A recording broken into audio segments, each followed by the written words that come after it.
when you want to start to put chords to songs and you want to start putting a bit more rhythm into them, particularly pop songs and rock songs, when you're starting to put them on the keyboard, they can often sound a bit sort of static, and that's because, particularly when you're starting out, it can be very, very tempting to focus on a very simple rhythm. So we know our crotchets, we know our minims, we know to count 1, 2, 3, 4. So let's use I don't know. Let's use Ed Sheeran for example. So this kind of technique is like 90%, 95% guaranteed to work with most any song in the 4/4 time signature. So what we're going to do is we're going to play "Photograph" by Ed Sheeran like this.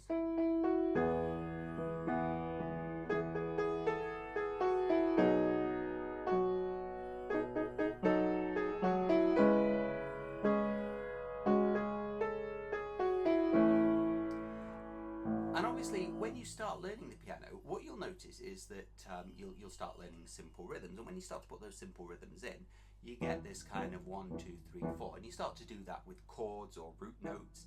So.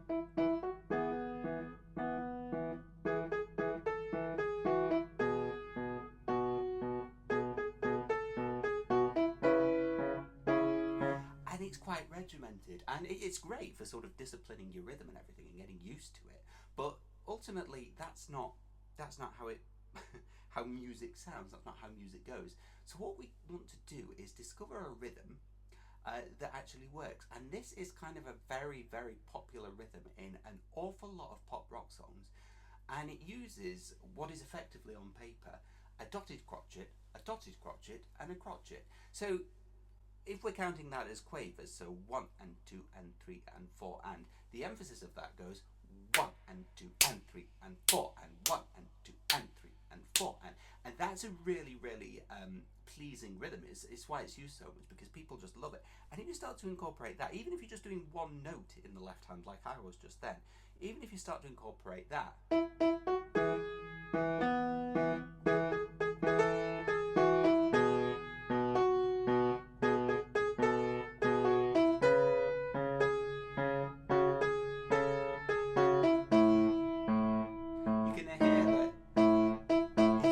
there's already a sort of a difference. It's just a little bit more exciting.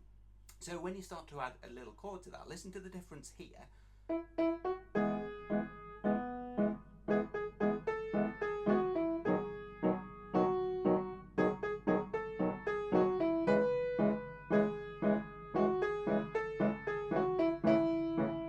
So they're just very basic triad chords that I'm doing there, but listen to the difference now when I adopt that rhythm into it. Let's do that again. Listen to the difference now when I adopt the rhythm that I've just taught into it.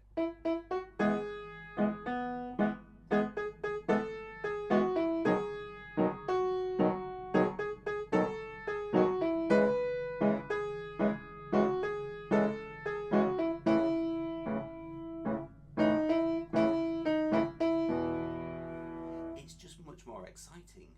And then obviously what you can do is start to think about the accompaniment in the right hand, So as well as the melody that you're playing, think about how you can punctuate certain notes by extending that chord in the right hand.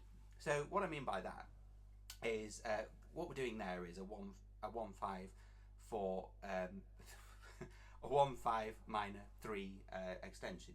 1 4 relative minor, and then to 1 5 relative minor 4 chordal extension, which is pretty standard in pop songs.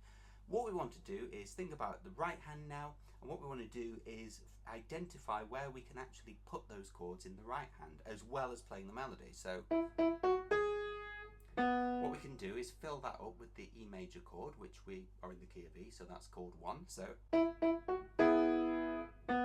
like that. And then we move to B, we can fill that. That's actually not a note that's in the B major chord, but it doesn't matter. We can put a couple of notes in there. And then we've got C sharp minor. And again, we can just put the C sharp and the E. We could maybe put the G sharp in if we wanted, but it might be easier to just leave that open. And then the A. And we can just play around with it like that, you know, just to make it a bit more interesting. So what you can actually do is just put a little bit more interest in it. So